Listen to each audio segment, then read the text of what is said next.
In today's video, we're going over the survivor benefit options for a FERS retiree with the federal government. What are your options and what type of strategies can you use to be better in your planning? That's coming up next.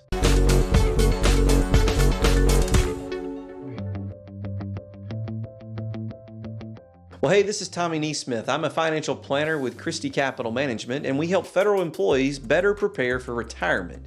If you need individualized help and you want somebody to come in hand with you to help you do this retirement thing, go to christycapital.com and click Talk to an Advisor. Well, today we're talking about survivor benefit options for FERS employees.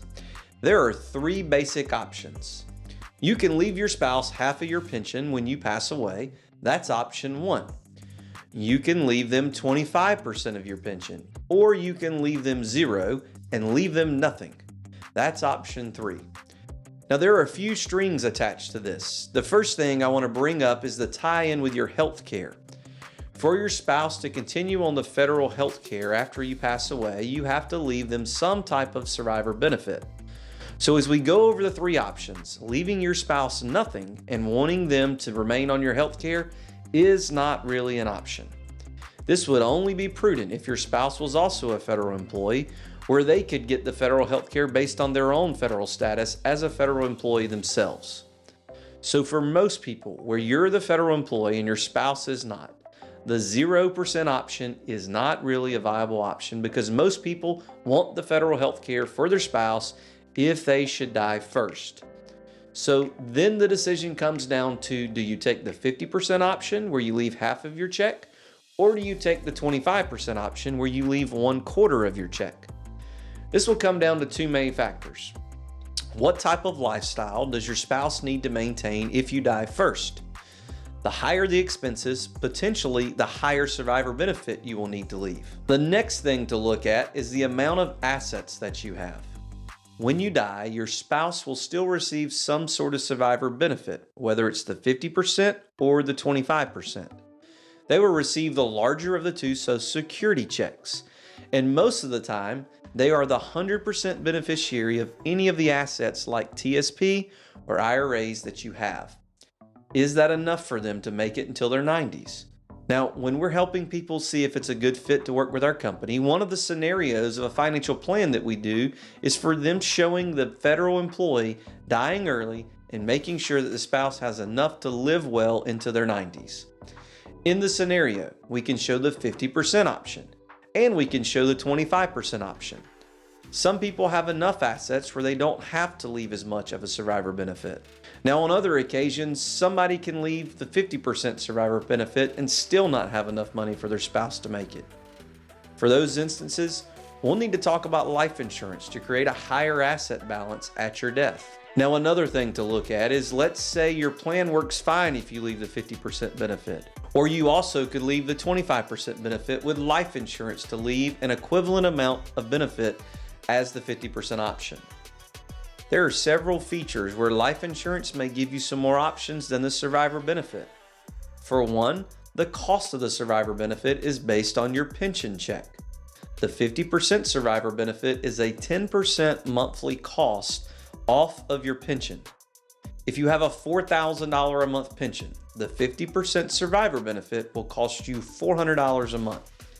As your monthly pension gets larger with cost of living increases, it means the cost of the survivor benefit will get larger as well. At some point, your pension may get up to $5,000 a month, which means it will cost $500 a month for the 50% survivor benefit.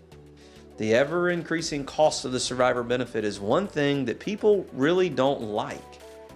If you use life insurance, it has a fixed price.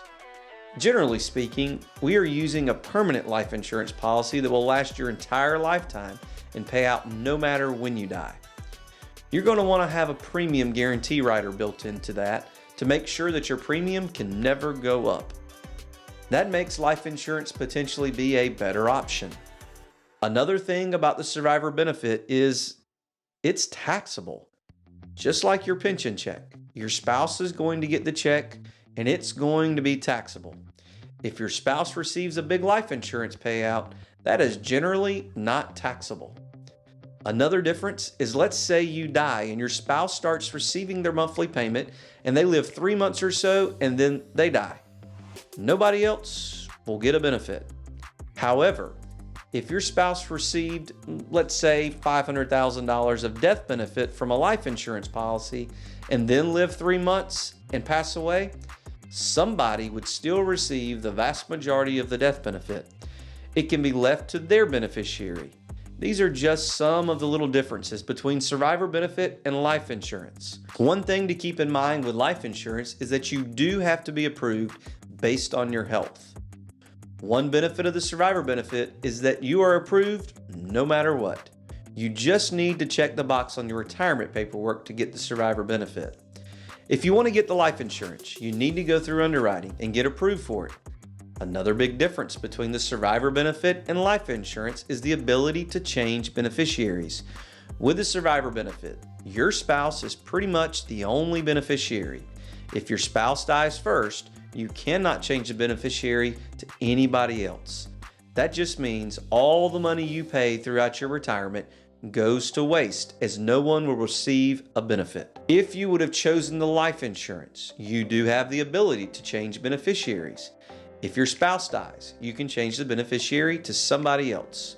No matter what, somebody's going to get some type of benefit for the premiums that you're paying.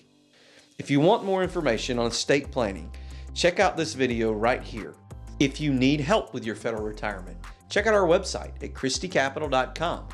Check out our upcoming webinars about federal retirement that you can attend. If you need help, please reach out to us. Well, my name's Tommy Neesmith, and I'll see you on the next video.